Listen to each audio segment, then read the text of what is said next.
I'd like to call this meeting of the Board of Education for the School District of Baraboo to order for Monday, January the 26th, 2015. With roll call, Mr. Cummings. Here. Mr. McNevin. Here. Mr. Meering. Here. Mr. Mortimer. Here. Ms. Riley. Here. Mr. Bedrow is not with us tonight, and Bodak here. Continue with the pledge. The flag is behind the counter by the clock.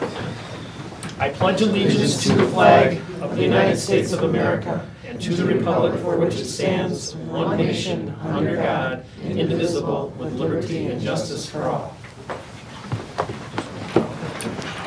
I would entertain a motion for the approval of the minutes of the board meeting from January the 12th. So moved. And I will second that. Motion by Riley, seconded by Meering. Any further discussion? Hearing none, those in favor, please signify by saying aye. Aye. Aye. Those opposed? I'll abstain. I'll abstain also. Note Mr. Mortimer and Mr. Cummings' abstention. Brings us to correspondence. Mr. Meering indicated to me he had some to share with the rest of the board. Yeah, I just received today many of these bills that are going between the Senate and the Assembly are many times bills that they talk about, but they don't present them to the public until like the last second. They're going to have a hearing tomorrow on Senate Bill 1, which is the school accountability bill. And our governor did speak about that when we were at the state convention. One of the things he talked about was talking about being consistent between the tests at the vouchers and the public schools. There's a feeling that the room will be packed with voucher schools who do not want that. They want to have multiple tests. And so he wants, Dan Rossmiller from Wisconsin Social School Board wants to ensure that we get our voice out there. And I'll send a note off to the committee on that. Okay, thank you, Doug. Any further correspondence? I had a phone call from Tom Kriegel on concerning solar panels on the roofs during our referendum projects, and I assured him that we'd already looked somewhat into it, but we have the architectural and engineering already done, and we're into the bid phases. So, okay. Any further board correspondence? Hearing none, brings it, or administrative correspondence? Yeah, I have two pieces. I received a thank you from Sandy Anderson on behalf of the Baraboo Economic Development Commission. Lori and I recently presented to that group, and they were excited to learn about what our educators are doing to prepare the future workforce for Baraboo with our business education partners. Excuse me, I'm losing my voice. And then a letter from DPI. I told Ellen I just had to put this into the records. We had an audit, a civil rights audit in 2010. They have finally closed the book on that, 2010. And I want to thank Ellen for her work on that. Where is she?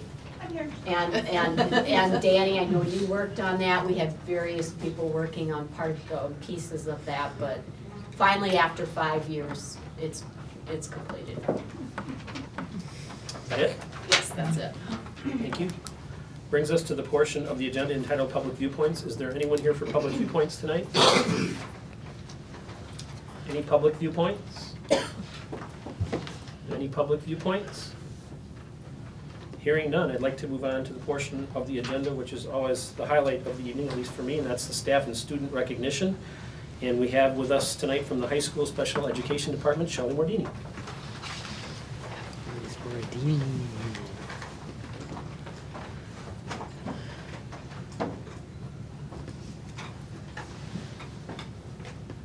I told Shelley I would just say a few words and then turn it over to her. So she's here tonight to present on two different projects that I really asked her to take the lead on: Project Search and Think College.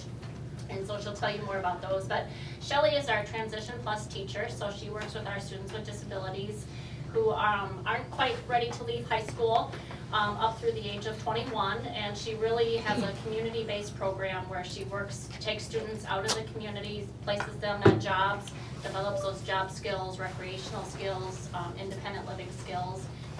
She is incredibly dedicated, puts in incredibly long hours, is a pillar in this community, and really has incredible contacts that help our students out. So with that, I want to thank her for all that she does for us, and I will turn it over to you. Well, thank you. Well, I'm either at school or I'm at a hockey game, so that's one of where my life is. to you about Project Search. This PowerPoint was developed with Sauk Prairie School District and Baraboo School District and Lodi School District. So Project Search, there's actually 2 programs. CISA 5 has one. They don't have their PowerPoint ready for tonight, so you only get to see one of them while we're presenting. If you have questions while I'm going through, I mean, a lot of this terminology, I live, breathe, and understand it. You're gonna be like, what the heck is she talking about? Just go ahead and ask me, shout out. Are you allowed to do that kind of stuff? We are now. All right, Yeah, thanks, finally. Okay, Project Search really began in Cincinnati in 1996. And when it started, they had a program there that people came to them and said, hey, we want to develop this program for intellectuals, students with intellectual disabilities, and try to find a program. And they met with the director of Children's Hospital, and she had such a great idea. She teamed them up, and they really made a great model. Right now, we have over 300 Project Search areas, and it's a national program. We have many different sites. We have banks, hospitals. Here in Wisconsin, we're going to have the Milwaukee Public Zoo is going to be a Project Search area. For Sauk Prairie, it's going to be a Prairie Health, and CISA 5 is Kalahari. So we have great sites that we get to do it with. It's a 1-year program, so when the students go into it, it's a 1-year unpaid program. The unpaid part is sort of tough for some kids, not my kids, because I never paid them when they were in school. Very hard to find a lot of paid hours here in Baraboo for them, so they're quite used to that. I don't think we're going to have any problems with that. But they're going to learn a whole bunch of employment skills. They're going to do 3 10-week rotations in different areas, and very competitive. I mean, when you go apply for this, you have to fill out forms, go there, there's an interview, there's a test day, so they just don't take any student into this program. And I have this great little video, and this is about the Project Search at UW Hospital. About 2 years ago, I came down with, I had breast cancer, and while I was there having my surgery, I got to run into these folks. My husband says they just come to me. Wherever I am in the community, those special needs kids find me. And these are the kids I ran into, so afterwards I started to inquire about it.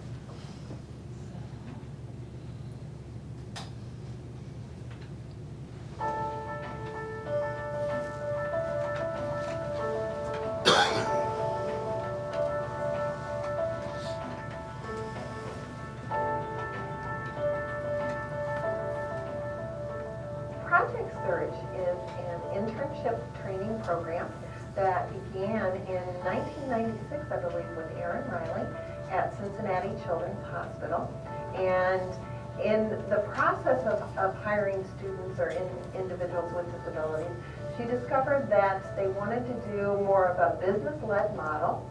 So it follows the principles of the company, and the company really does determine how the program proceeds, at what speed it goes, and how large it is.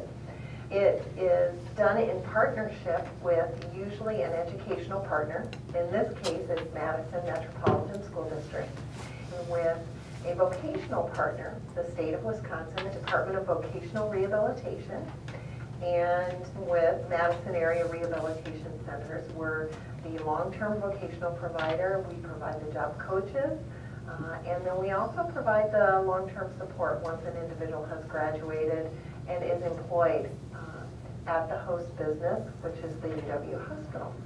They start off each morning with a classroom component where they learn a variety of different work skills, but then they go out and work within a department. They're totally immersed within the work culture.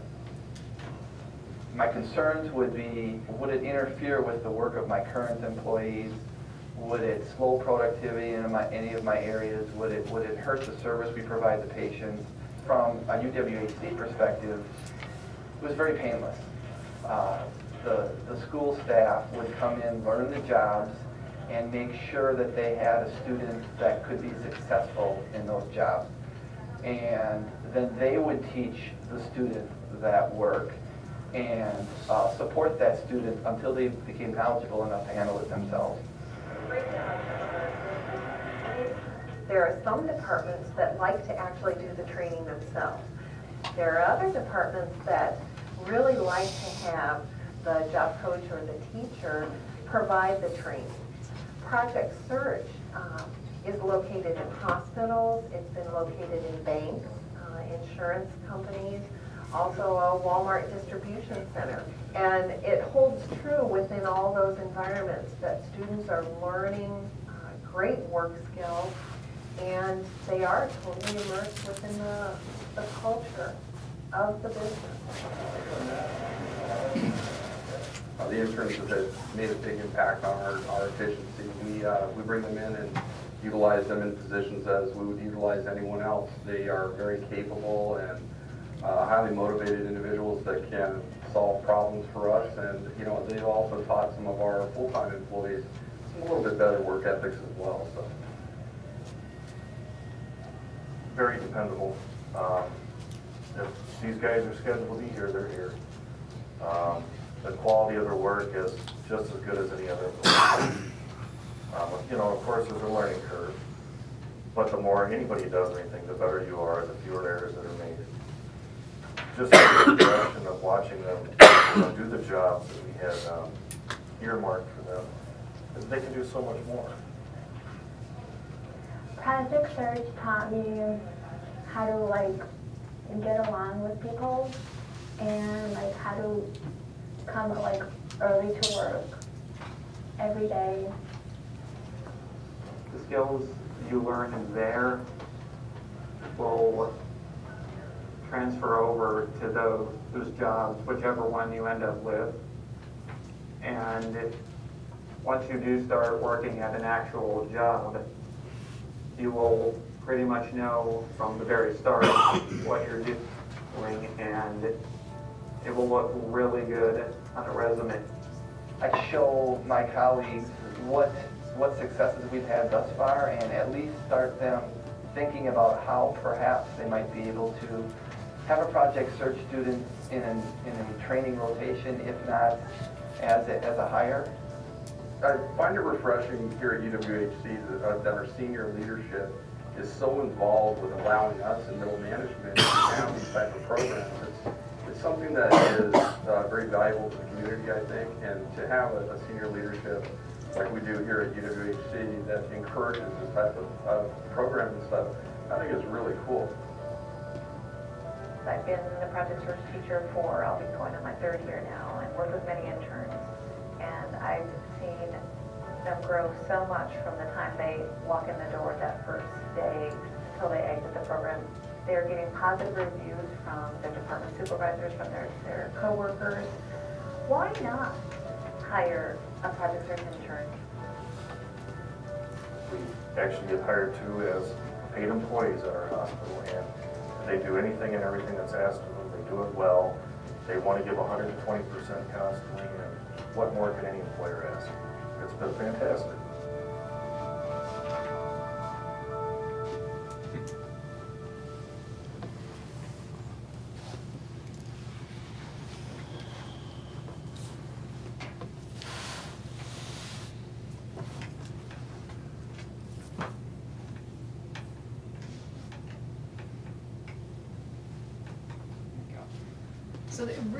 So it does a good job of explaining what Project Search is and what we're looking for.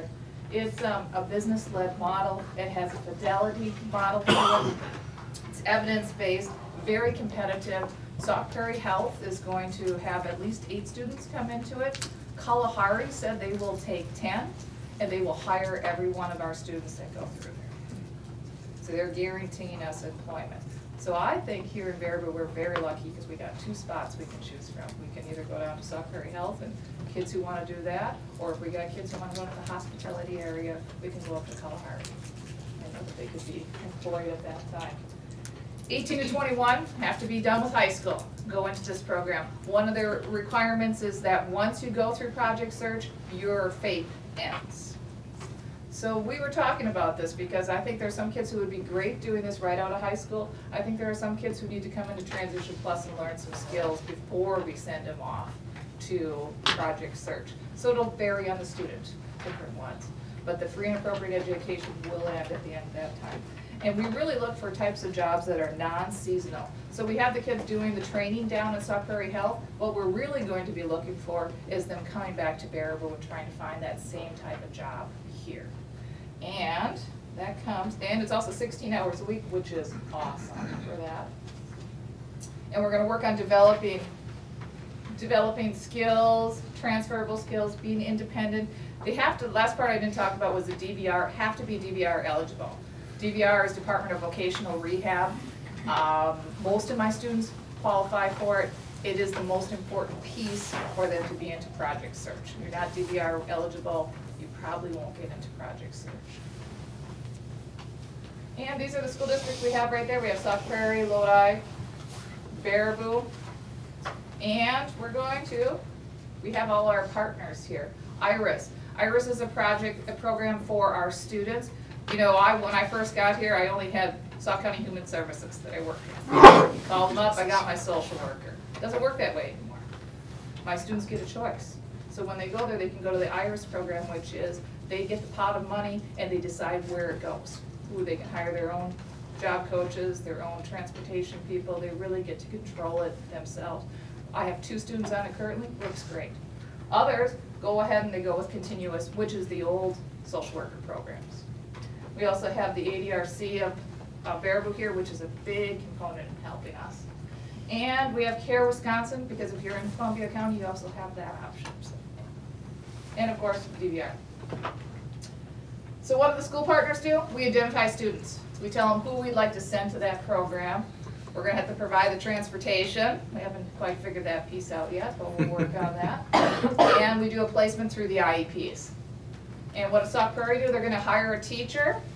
They're going to provide instructional support, technology, classroom, and the classroom will be in the hospital. They never will be coming into that building. MARC, which is Madison Area Rehab Center, just relocated here to Baraboo. They're on the 3rd floor of the Civic Center, sort of across from Donna Schmidt's kitchen there. Great program. I love MARC. They are competitive. They get out there. They're getting jobs. They will provide all of the job coaching for our programs here. And they also work on developing jobs for the kids after they get done with the program. Because if you go through this internship and you got all these skills and there's no job waiting for you in Baraboo, we've really done a disservice to you. We really have to work together with that. The host business is going to provide a classroom space. It's going to collaborate with us. DVR is going to provide the counseling and the job coaching. And they're also going to provide some funding sources, which is always really important for us. Right now we have a steering committee. We meet monthly. We come up with all these different things. We're working on developing our framework. And what this really looking for is a business advisory committee. I'm going to be coming back a couple months to talk to you about this. We want to get job people in Baraboo who could sit on this board and help develop ideas for placements for our kids. Working as a collaborative group. And a couple of things they would do is practice with interview skills. Has anybody been to my job shadow day? She has. Where we we take the kids out, we teach them all kinds of skills. We have a job Olympics we go to, practice folding towels. You have to come, it's really good. And we have a unique approach. We sort of do the out-of-the-box thinking when we're looking for jobs. I have a job, I spent my morning this morning at Great Wolf. I went up there a couple years ago, like 11 years ago, did a walkthrough and I said, here's where you have the holes in your program. And I can fill them. And I want you to pay my students minimum wage and I will support them. And it's been working ever since then. In fact, I'm probably at the point where I could drop the student off and come back and get her in a couple hours. And they have been a great working program with us. And this is how it begins. Most of the students start sometime in August. They spend a good month, September, with that teacher. And then they go into their internships. Go through 3 rotations. And then they graduate and they're done in June. Sort of the mornings look like, I think Sauk Prairie wants to start at 7:30 a.m. That means we may be driving earlier than we thought we would have to get there. And how can you help? Well, I'm presenting here. We're talking to Project Search. When somebody says, hey, Project Search, hey, Shelley Mordini presented about that, ask her about that program. Just getting the word out there.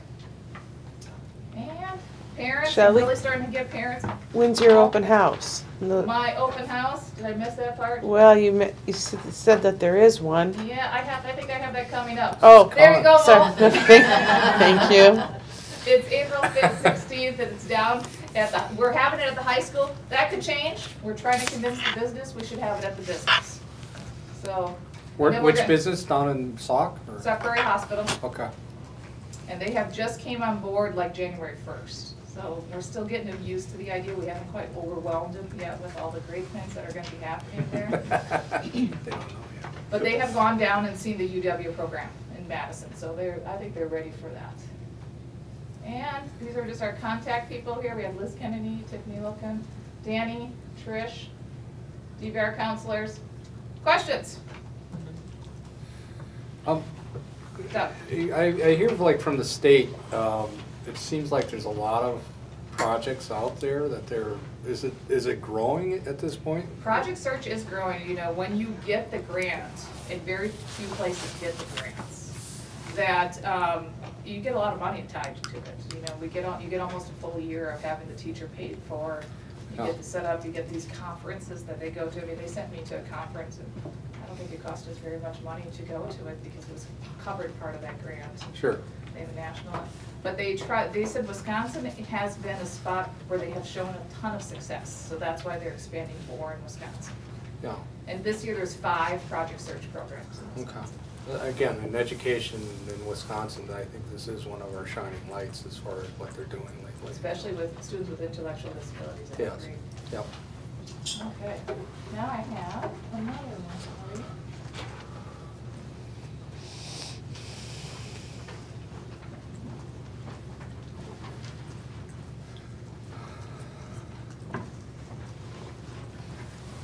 This one's not as long, I promise. I'm sure you don't want to listen to me all night, so.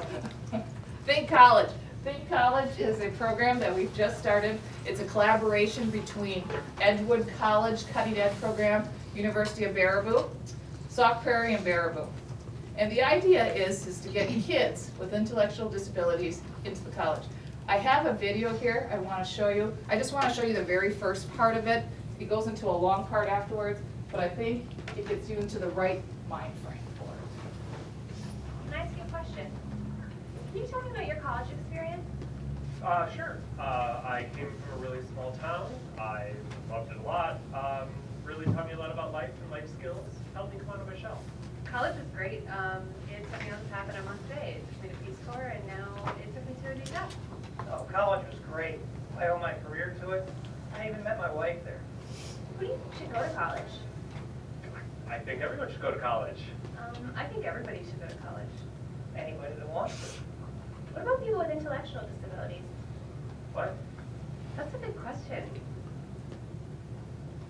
I never really thought about that. And I'm just gonna stop it right now.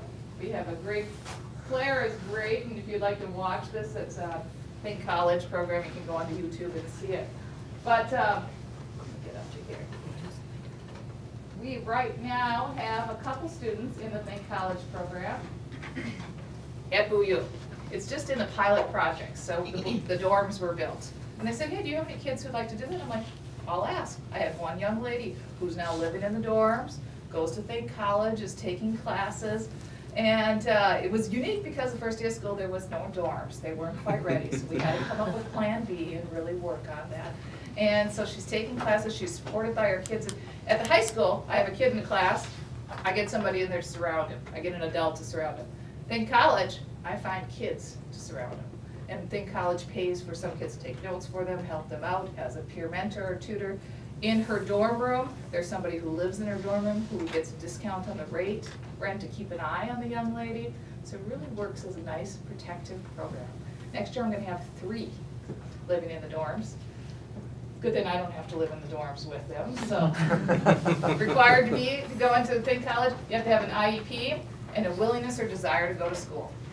You don't have to be great at school, you just gotta have a willingness to do it. Students, if they have SSI, the student has, which is type of a Social Security, they can audit all their classes for free. So if a young lady has SSI, she audits all of her classes, and she takes her SSI money and pays her rent for her dorm rooms, and that's how she makes it successful. And she has to pay for the cost of books, which she found out today was $150 for 2 classes. So I thought that was a lot of money. I actually thought that was a great deal for 4 books. So. And what does it cost to the Baraboo School District? Teacher support. I'm already up there, so it's really not costing you anything additional, but that's what I do. I run around and talk to the teachers, see how things are doing, and I do the soft supports when I'm up there. Any questions about Think College? Who funds Think College? Think College right now has a grant funded from Cutting Edge program at Edgewood. Okay. So And is it state, federal, or is it local? It's private right now. Okay. Yeah, Think College is funded through different kinds of sources, but not like a federal program. They really go out and market for different kinds of grants. And you're going from 1 to 3 students, is it, so it's expandable? I mean, It there's. is expandable. I think right now 3 would be probably my max I'd want in the dorms, so there's a little different issues I have to deal with that I hadn't had to deal with before, so. The program at Edgewood started as someone's dissertation project, and they approached the college about it, and they were open to trying it there. And we've been talking with UW for what, 3 years, or I think, to try to get something going here. So it's a really neat program. How many students are at Edgewood, do you know? This year they had 21 students. It's grown. So it's a lot grown. more than what they had And anticipated. 21 students with some very significant needs. I was quite shocked that they took on those students, and they have a great support system. That's great. Yeah. And some live in the dorms, some don't. It all depends on the student. Great. Wonderful. All right, thank you. Shelley, I want to echo what Danny said earlier about your support for our kids and how you give 110% of your time and your heart to the students that you work with. And I was trying to figure out what was out of place tonight. It's the fact that you're not surrounded by kids. I know. Yeah. You're out in the community. You're always engaged in supporting someone in some fashion. So thank you for the work that you do. It's really important.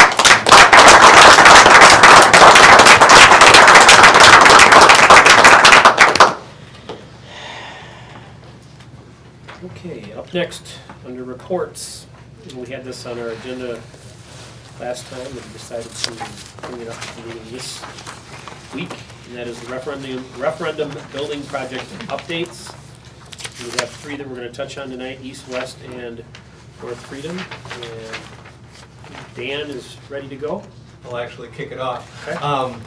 A recommendation came out of the BG&T committee that we provide updates both financially and project-wise of what's going to be going on with the referendum here as we go from spring to summer.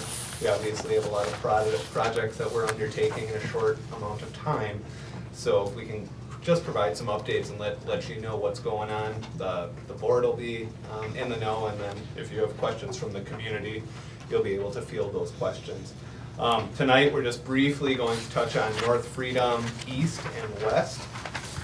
East has probably the most significant of projects going on with the addition of the IMC, and the North Freedom and West also have some things going on there. If you could just click forward to the budget. One more. So, good luck reading that. I've also included one in front of you that you can reference just to get an idea of what the budget looks like. Realize that the budget's sitting in front of you, and it's a separate document, so you shouldn't have to read it off the slides. It is a separate document that you should have in front of you. Realize that the budget right now is very, very tentative.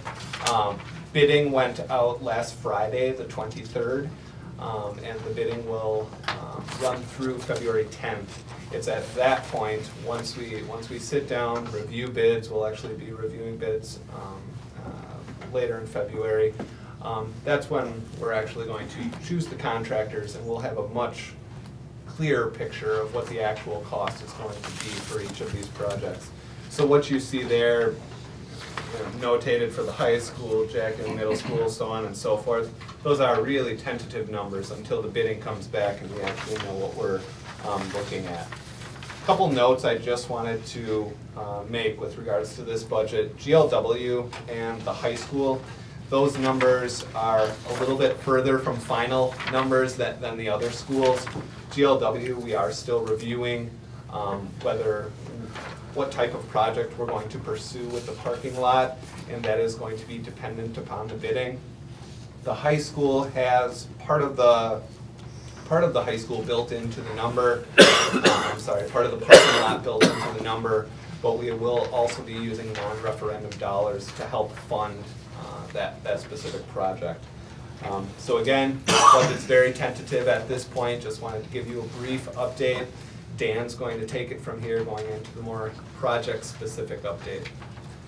And Jeff, maybe you should clarify for the board that the non-referendum dollars are dollars that are targeted for capital projects. Correct.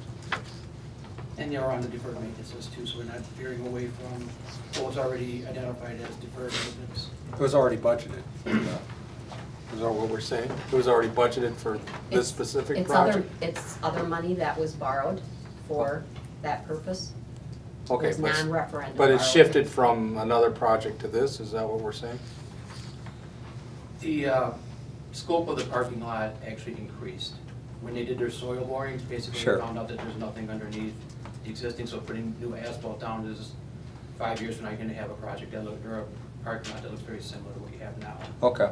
So We'll bring the high school expanding the projects scope forward. of the parking lot is where you needed the additional dollars, because we, when we went to referendum, kind of earmarked X amount of dollars for that project. Okay. And the scope is increased, so we need to come up with additional funding. But we're taking it from something else that the budget ended up being better, is that correct? So we're able to shift it, is that what we're doing? We're combining non-referendum borrowed funds Sure. with referendum borrowed funds. Okay. That's the So you- 2.5 million, correct? Yes, Right. you would see that part of that high school parking lot would be built in. If you flipped over to the schematic design estimate, part of that cost is built into this, but as Dan mentioned, the scope has increased. Sure. When we got in there, did a little more research, so it's basically causing a need for us to use funding from this other source to help fill the gap. Okay. And Kevin, you look kind of puzzled when Jeff mentioned February 10th.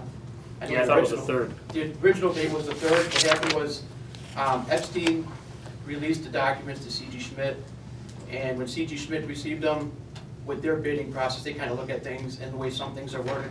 They wanted to clean a lot of that language up, because what happens, their experience tells them, they'll end up sending out addendums to all the bidders. So what they did is they not sat on them for a week, but they kind of went through them, changed some wording, changed some language, cleaned some stuff up, so that when they send it out, they feel that they'll have less addendums that they have to send out to the contractors. So by them doing it a week, they pushed everything back a week. And staying with the bidding process, like Jeff said, they'll be due February 10th at 2 o'clock at C.G. Schmidt, their office in Madison. Anything that C.G. Schmidt plans on bidding on will be due that Monday, the 9th. It'll come to our office here, so C.G. Schmidt won't have any opportunity to see what other people bid versus what they're bidding on. We'll have them here. From there, C.G. Schmidt's gonna take all the bids, verify whether or not the contractors are qualified, whether or not they met the bid bond requirements, whether or not they fully understood the scope, and then take a look at the number and then categorize them from lowest to highest bidding. They're gonna put them into a binder, and around the 19th, Jeff and I, and anybody else that wants to sit down, but we'll meet with C.G. Schmidt, and we'll kind of go through the bids and kind of see where they are, at which point, hopefully, I don't know if you've mentioned it, on the 20th. But we'd like to meet with BG&T, kind of go through and get approval so that on the 23rd, we can make a recommendation for all of our contractors for projects at a full board meeting. February 23rd? Yep.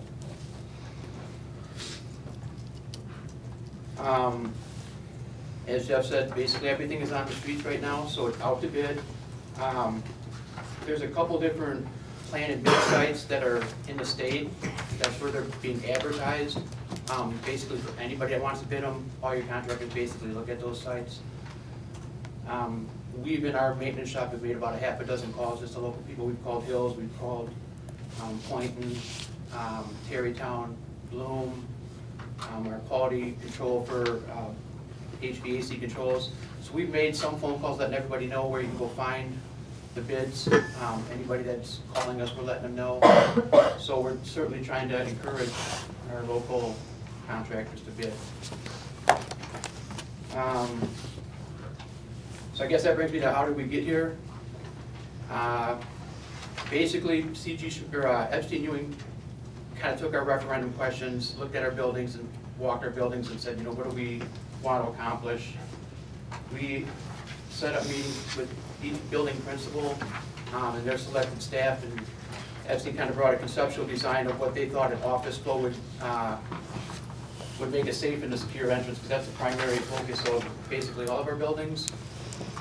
From that meeting there, principals and their staff kind of said, this works, this doesn't work, this is what we would like to see out of our workspace.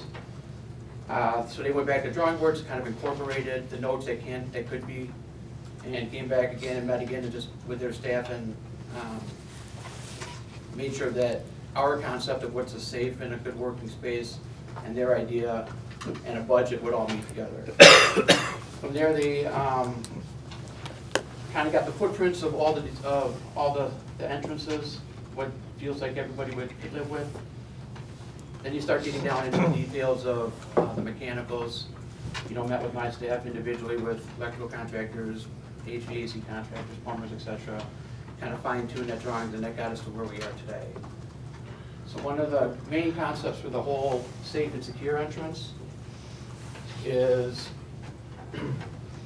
all the offices will have the same concept. Basically, you're going to have keyless entry here, keyless entry here, keyless entry here, and keyless entry there. So you're going to have a card reader, and you're going to have the ability to sit in the office desk here and click that and unlock it for anybody that comes in. At the beginning of a school day, these doors would be open electronically so kids could enter through. Once school starts, they'd be automatically locked. If a parent or a visitor came in, they'd come through the front door, they'd have to come through this door and get buzzed in, meet somebody in the office and have contact with somebody, get their visitor pass, and then this door also has the ability to be locked, so somebody can't just keep walking right through the office, they actually have to be buzzed through. It's all programmable, so I mean, if it's a small school and you don't have a lot of visitors, maybe you just want that door open, you can program it however you want it. Basically, this space here is the existing IMC library at East, so you can see you can have the reception area. You have a health nurses room in here, you can have a health nurses room, Molly's office, and then this will be a large professional development space for our teachers and administrators to meet and do professional development. This is the new concept of it's not concept, this is what's out on the streets for kids. So this is the new IMC library that'll be on the east, the addition to the building. So basically, you'll have a hallway that meets up with the gym. Got some office spaces for back here, your learning environment with the books. You come in, here's your media center. That's, the design kind of ties in with the existing structure. That's kind of why they have the sloped roof, because it does tie in with the existing roofs. One of the things they wanted to do is have the windows so you can take advantage of natural lighting, some advantage of the heat that's going to come through there, so you can minimize some of that. It's kind of designed based on LEED principles, green schools. So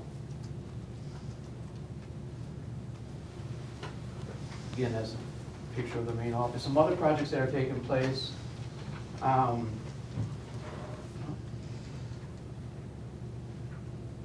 So I don't have a picture of it. The existing principal's office is going to become a teacher's workspace, so that's going to be your copy room, paper, so where they can do their printing and stuff like that. The windows in the front of the building here, all the way along, those are going to be replaced. There's 4 classrooms on the west side. Those windows are all going to come out and replaced. They're single pane, not very energy efficient. That sunshade steel awning that's in the front of the building, that's all coming down. So you won't have that eyesore, which I think everybody's going to be happy with. The windows are going to have the low E-glass tinted so that you don't get the reflection from the south. So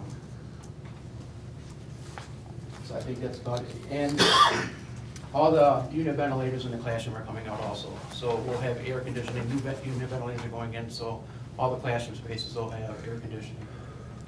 But the heating radiators stay along the window side where they are now on that, is it the south-facing walls? All those radiators are right underneath the windows. Those will come out, and in the main office, There'll be some supplemental heat, like in Molly's, where there's going to be a radiator, but that'll be brand new. But how about in the classrooms? Because what happens in those classrooms, if I recall, is you got the sun coming in the windows, which tells the room that it's warm, so the radiator doesn't kick in, and then it gets cold, and the sun's shining, but it gets cold. The placement of those radiators seemed problematic to me. Is that where they're going to remain? The new unit vents will go in the same location. Okay. You know, the old unit ventilators are the age of the building, so if it's 1950, it's a 1950 vintage. You know, we're putting in 2015 unit ventilators, so I mean, we're gonna have much better, the unit vents going in are gonna be better quality. The controls that we have that are gonna go in there to balance the air and the fresh air that's coming in is gonna be better, so this space is gonna be heated and cooled much more efficiently now. Great, and it'll be more even. because then if you sit next to it, it gets hotter in a Dickens, because it's the, so It'll be if, a major improvement, everybody's gonna. fantastic, fantastic. Can't wait. So this is West, basically the same thing. Taking Mr. Olson's wall, moving it out just to give him a little bit more space, but again, the 4 keyless entries with controls come in. Other projects at West are taking place, the windows throughout are going to be replaced. Classroom unit ventilators again are being replaced with air conditioning. Being replaced, so taking the conditioning, replace it with a new ballasted door. Are we doing something different on the other doors, on the other exterior parts? of No, the just this building? main entrance. Okay, so what the other doors are just gonna be locked, is that? Well, I mean, as you go down the one hallway, facing north has keyless entry, so I mean, it has a white card. it has keyless entry It has now. keyless entry. Okay, And then there's the gym doors that we're not doing anything with. As far as keyless entry or ability to manage them from a locking standpoint. So they'll just have to be locked. okay. That's probably discussion for another night that we have to, okay, thank you. Yep. And the other thing that's happening in West is ceilings and upgraded lighting in all the classroom spaces.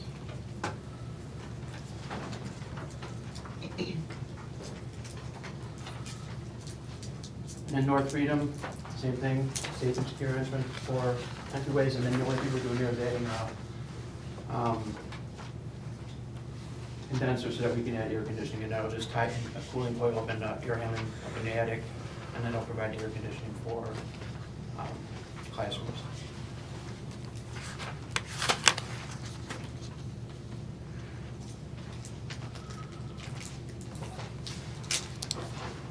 Want to grill me? No. The only question I have, and again, maybe this will come forward in our bids, but are some of these bids regarding parking lots and roofs at this point? Everything. Everything. Are we anticipating, again, because the price of oil has just dropped, and I would think some of that would be petroleum stock type products. Are we anticipating that at least some of the material costs are going to drop down because of that? I think we're anticipating a lot of costs overall. Subcontractors are really busy.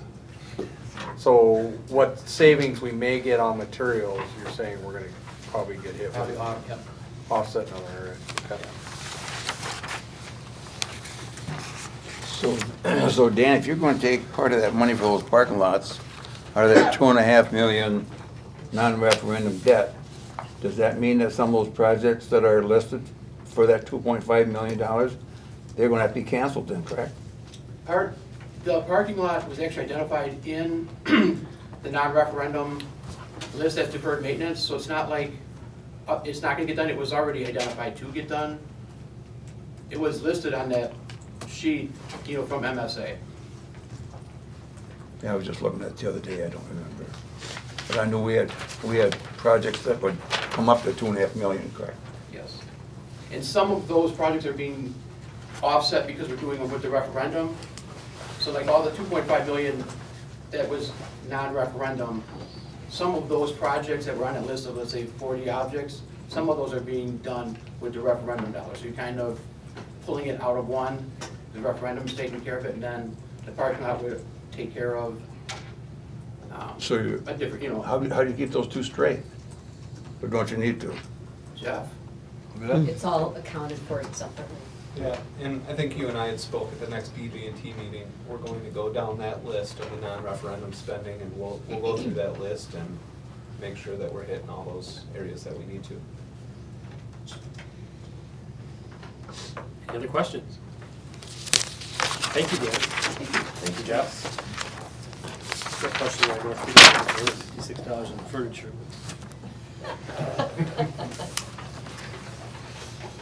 Brings us to personnel recommendations. I am not aware of any approval of resignations that are necessary tonight. I do, however, see two retirements for our approval. Now we're at 61 years of combined experience between Mr. Anderson, a counselor at Jack Young Middle School for 25 years, and Mr. Lang, our high school band director, of late, 36 years total with the school district. Either one of them here tonight? I was just looking at it, I think so. Well, sincere thanks to both of them for their many years of service. I would entertain a motion for the approval of the retirements of both. I move to approve the retirements of both Paul Anderson and Greg Lang. Thankful for their service. Second. Motion by Mearing, seconded by Mortimer. Any further discussion? Hearing none, those in favor signify by saying aye. Aye. Those opposed, motion carried. Again, many thanks. Brings us to the approval of new hires. We have a recommendation for the high school tech ed department. Background was provided in your board packet. I would entertain a motion for the approval of Eric Hanusa. So moved. Second. Motion by Mortimer, seconded by Cummings. Further discussion? Hearing none, those in favor signify by saying aye. Aye. Those opposed? Motion carried. Congratulations to Mr. Hanusa. I am not aware of any postings, long-term substitute positions that we need to deal with. We'd like permission to post the vacancies from the retirements. Okay. So you've got counselor and band director. Right. Then brings us to the approval of changes to the extracurricular assignment and compensation. This deals with the high school musical production. Again, there was background and rationale provided in the board packet. I would entertain a motion for the acceptance of those changes. Move to accept the changes as listed in our board packet for high school musical curriculum changes. Second. Having a motion by Mearing, seconded by Cummings. Any further discussion? I think it was second by. It was. Ms. Riley? Yeah. Mearing, Riley? Mary Mo. Any further discussion? Hearing none, those in Same favor person. signify by saying aye. Aye. Those opposed? Motion carried. Brings us to new business. First up, I turn to Chair of Finance, Mr. McNevin. Finance Committee met tonight, and after a brief but yet intense meeting, I move to approve the receipts, the disbursements, and the audit. I will second that. Motion by McNevin, seconded by Cummings for the approval of the receipts and disbursements as presented. And the audit. Further discussion? And the other. Pardon? I said and the audit. Oh, and the audit? Yeah. I comboed them for you. All right. Way to speed the process up, Mr. McNevin. I appreciate that. Why? Though it took 2 minutes. Having a motion and a second for A and B. Any further discussion? Hearing none, those in favor signify by saying aye. Aye. Those opposed? Motion carried. Brings us to the approval of the school calendar, which was also presented in your board packet. I would entertain a motion for the approval of the 2015-16 school calendar. So moved. Second. That motion was by Mr. McNevin, correct? Seconded by Mearing. Any discussion? Hearing none, those in favor signify by saying aye. Aye. Those opposed? Motion and school calendar thus approved. Brings us to D, the approval of the class sizes for open enrollment. There was a recommendation from Ms. Scott. Entertain a motion. Also moved. I'll second. Motion by Cummings, seconded by McNevin for the approval of the class sizes for open enrollment as presented. I know. Anybody have any questions or discussion with Ms. Scott? The only issue we have, or at least the biggest issue it looks like we're having, is in first grade, the -14, which is packed. Actually, we are, if this recommendation goes forward for 2015-16, we would have 0 spaces for open enrolled students at kindergarten, first, second, and 4th grade. We are at capacity. And then some, the first, And it then looks some. like. Okay. Any further questions? Hearing none, those in favor signify by saying aye. Aye. Those opposed? Motion carried. Brings us to E, the approval of the handbook changes. We've got 19 of them that are coming from the handbook committee through the personnel committee. We can list them. Move to approve. I'll second that. Motion by McNevin, seconded by Meering. Any further discussion? Hearing none, those in favor signify by saying aye. Aye. Those opposed? Aye. Note Mr. Mortimer's opposition. The handbook changes thus are approved, 5-1. Brings us to F, the approval of the contract addenda for the administrators and directors.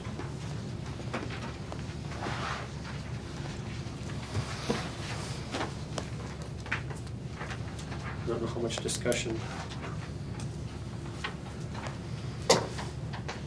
I believe everybody has presented their addendums. Is that correct, Mr.? That was my understanding, yes. Okay.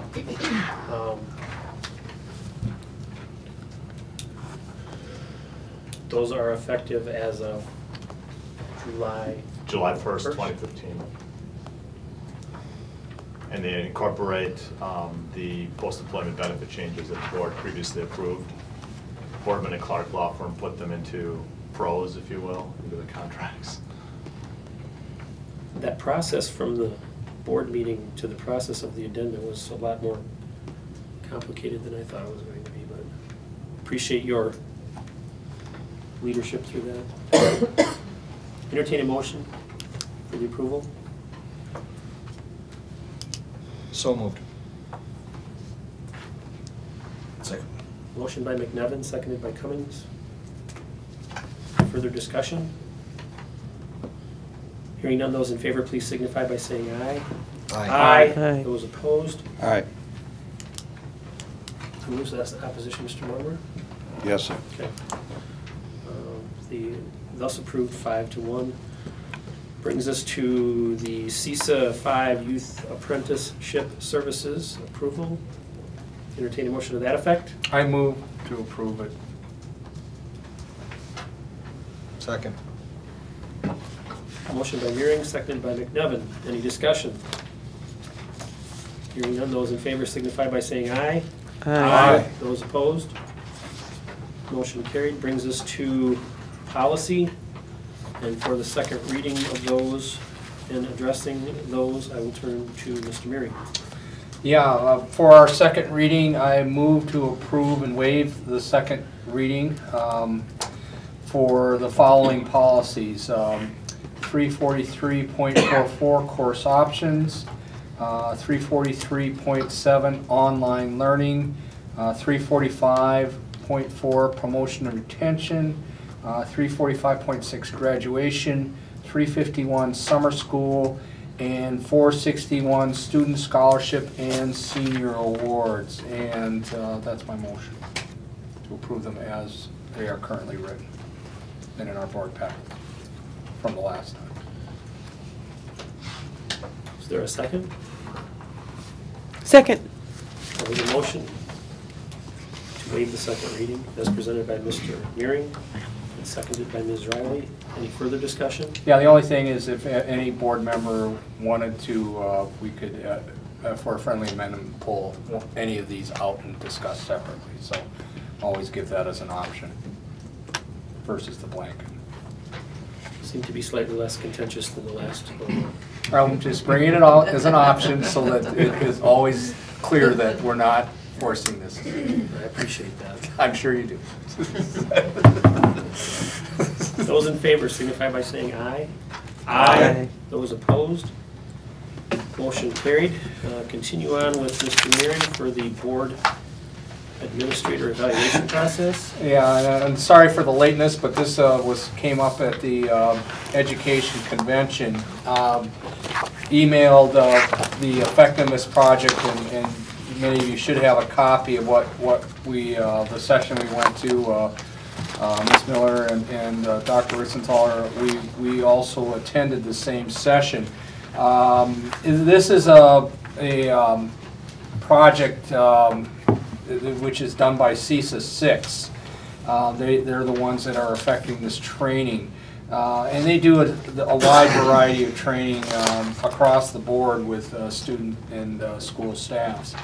And this particular aspect was dealing with the board and the superintendent's evaluation system. And one of the things that they do is they align the system to both the boards through the National School Board Association's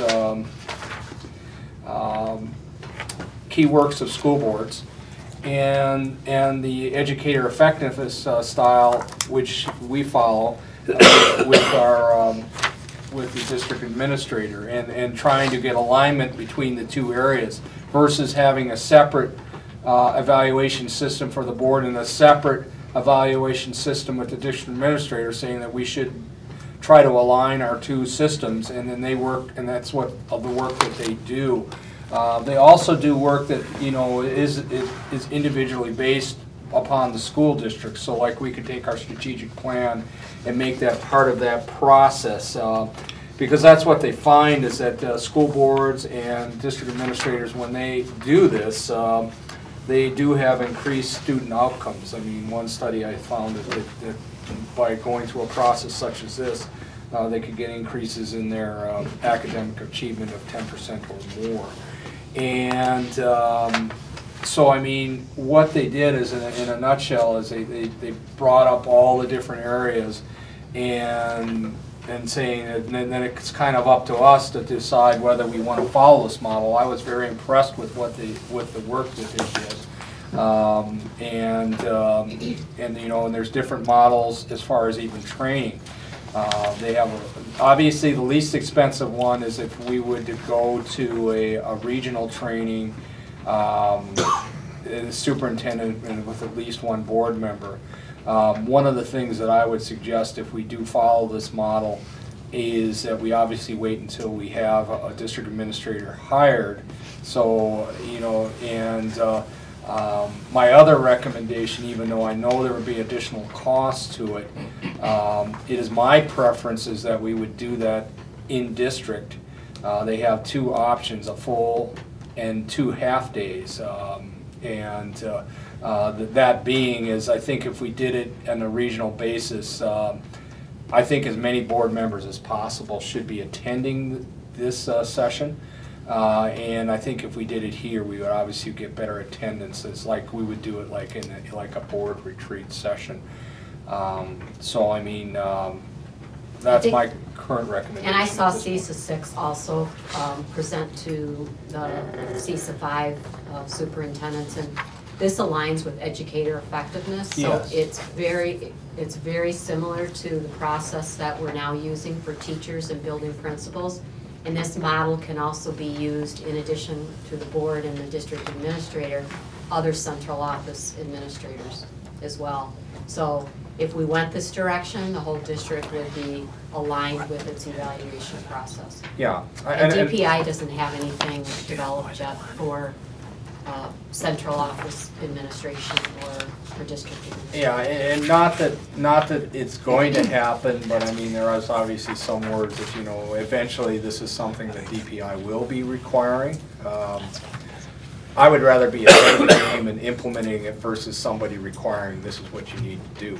And it is very similar to the process our district is using right now, where administrators provide artifacts to align with their professional goals and standards.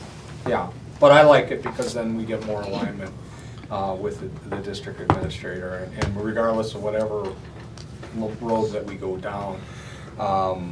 When I was discussing this with other people there at the conference, I said, you know, this is definitely a thing that a district administrator, I think, coming in would just be jumping up and down and saying, I would love that, because it's the alignment between the board and the district administrator is just such a positive when you go through this process. We're all going down And the training, I think, you know, that's a given. That's going to be essential.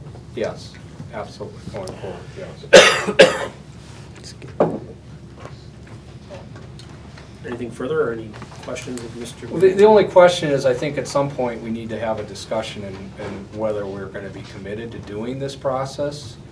And then if we do the process, then what type of training would we be committed to doing? I mean, whether we do it in-house or going to a regional training, so. And how do we advance that? I can make a motion tonight if you would want. I mean, it's on the agenda. Is this something that more schools can do together? What? Could like Reedsburg and more than one school do this and share the cost? What they are doing is they're doing regional training at different sites. And they do have a schedule. I think I did include that. But the costs incurred are per district. There's no. Oh, regardless. Yeah. Oh. Yeah. It's a good question. Yeah, it is a good question, because basically when you look at the three, and again, there's an additional sheet which has the costs in there. And so when you're looking at what you're saying there, Ed, is you're looking at Model 3, which is a full-day regional training. So this is a one-time cost, the training, but every year, because there's a lot of support that they give with the data and so forth.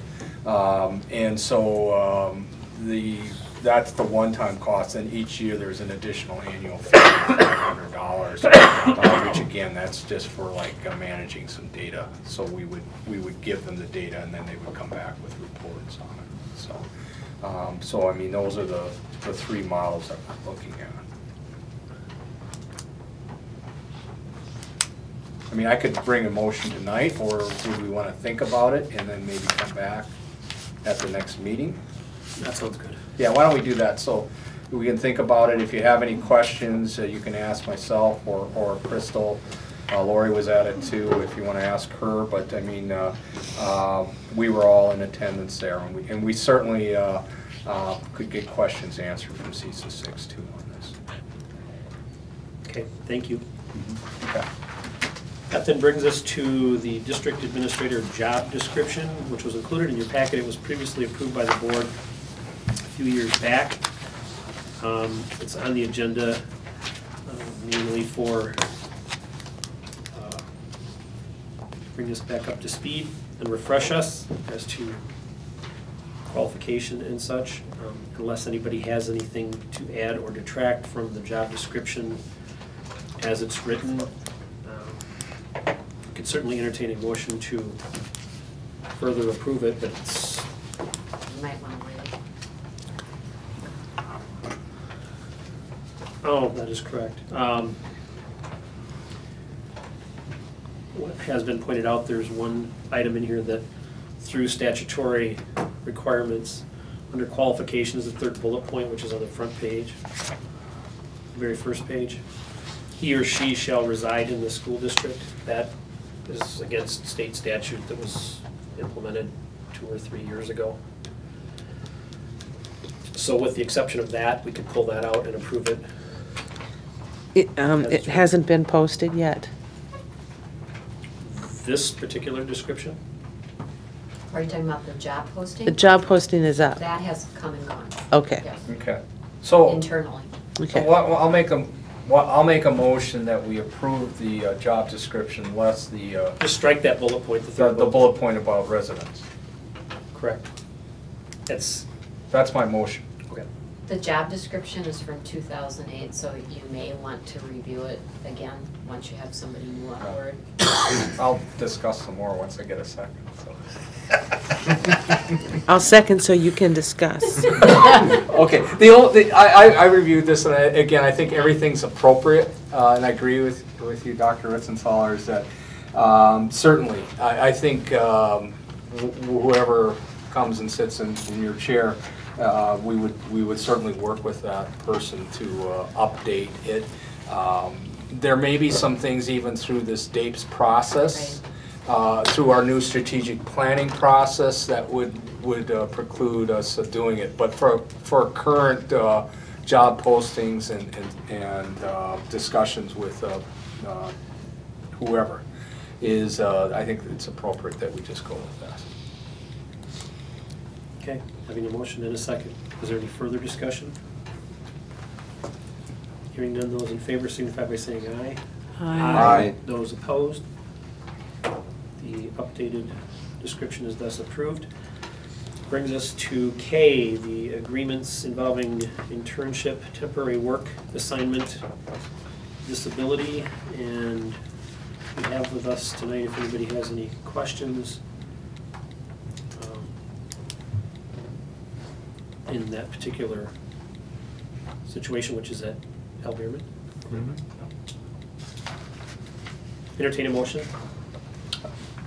I move to approve the motion of the, trying to find the title in here, but the job description for the position for the internship at Al Bierman.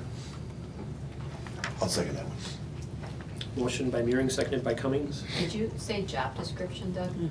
Well, He also, agreement? then he said It's an internship, yeah. Internship agreement, I was trying to find a name on your title, but it doesn't really give, title is, job description title, District Administrator Superintendent?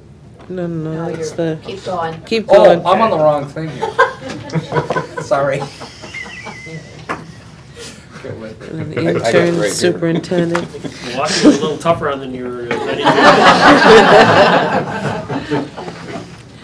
That would be the internship. It's the letter that John gave to us. Correct. Okay, and I'm approving that. Sorry. That was a lot of work. Well, it was. Well, we Yeah, figured as long as you sat through the whole meeting, we may as well get some. Any further discussion? And who was the second? I don't think so. Mr. Cummings? I think Gary seconded. Okay, Mhm. thank Those you, in Gary. favor signify by saying aye. Aye. Those opposed? Motion carried. Brings us to an addition which wasn't on the original agenda, that is L. And it is the request to extend teacher retirement deadline to the 27th of February for teachers that are eligible to retire at the end of the current school year. I make a motion to extend the retirement deadline until February 27th.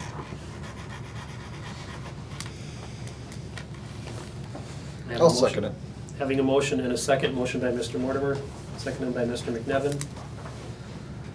Any discussion? Yes, Mr. Cummings. After going through, especially from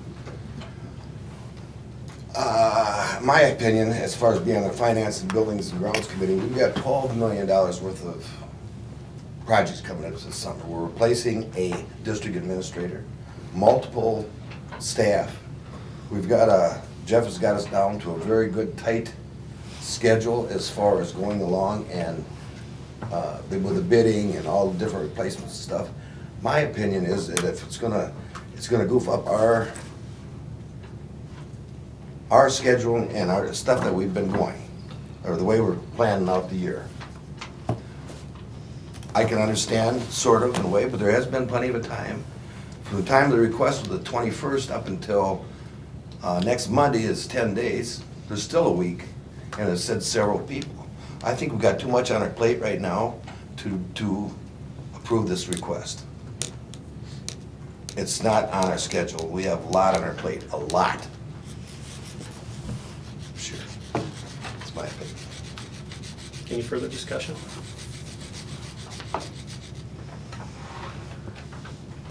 Hearing none, those in favor of the motion as presented signify by saying aye. Aye. Those opposed? Aye. Aye. That might be an issue. I think we were 3 and 3. Hands of those that voted in favor? 2. Hands of those that voted opposed? 4, okay. Motion defeated.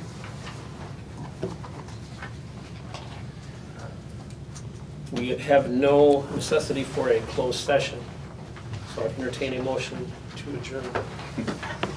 Wow. I move to adjourn. Second. Those in favor? Aye. Those opposed?